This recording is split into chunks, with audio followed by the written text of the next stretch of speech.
What's going on, folks? It is Andrew here from SGF Gym, and today I just want to quickly go through one of the key reasons why you're probably not making progress. Very simply, very simply, you're not keeping track of things. So here is a bold statement which I believe is pretty much 99% true. Pretty much any training routine will allow you to achieve results as long as there's progressive overload. Progressive overload is doing more than you did previously. So as an example, let's say we are deadlifting, one of my favourite exercises. If week number 1, you're doing 100 kilo, week number 2, you should be doing 105, week 3, 110, 115, 120, as the weeks go on. So guess what? In 8 weeks' time, you're then doing, say, 140 kilo deadlifting. Now, those numbers, of course, are just examples, but you understand where I'm coming from.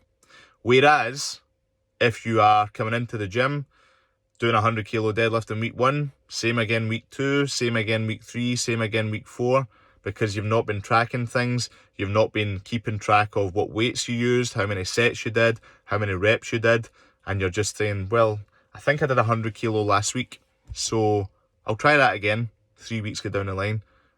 I've not deadlifted in a couple of weeks because I don't have a structure, I don't have a plan. Let's try 100 kilo, see how that goes. Now you're on to week number 5 and 6. Whereas John, David, Terry, as examples, have been tracking their workouts. They've been keeping notes, they've been making sure that they're writing in the weights they used so that every single week they come back in, they can then do that bit more than they did previously.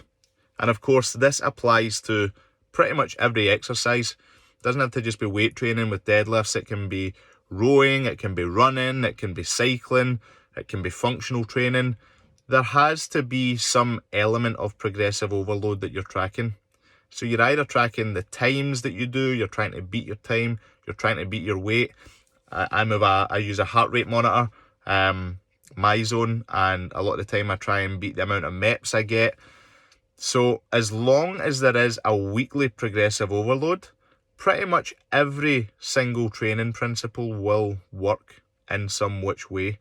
It's when you don't have that, it's when you don't have that structure and you don't have that constant updating of what you did to make sure that you know what you're then next going to do, that's when it falls apart. And that is where you see 90% of people failing. The people that really get good results are those that are tracking things and keeping on top of things. And that's why, for instance, personal training, from our side of things, all our instructors, all our PTs, everything, we are keeping tabs on every single workout you do.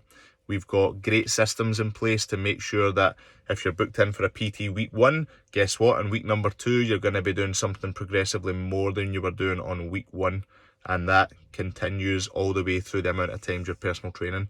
So as an example, after 6 weeks, 8 weeks, 10 weeks, 12 weeks, you can look back and say, okay, here's what I was doing in week number 1 of these workouts. Here's where I am in week number 12. And you can see a key route of progression and a massive difference from where you were to where you are now. So if you are someone who has just been kind of going through the motions with your workouts, trying to remember the things that you've been doing, I would advise that you start tracking things. Very simply, even from an easy layman standpoint, start taking notes on your phone. So if you're training Monday, Wednesday, Friday, you get in there for that Monday workout, you track the weights you use, the reps you use, and the sets you do. And then the following week, add some progressive overload in there. Do that a little bit more. And I guarantee you that over the course of, say, 10, 12 weeks, you will notice a massive difference to how you're training in comparison to how you were training. So folks, just a quick 4-odd minute tip on progressive overload. Implement it into your workouts and things will be 10 times better for you on a results base. As always, folks, go out there, kick ass, and I will see you all in the next one.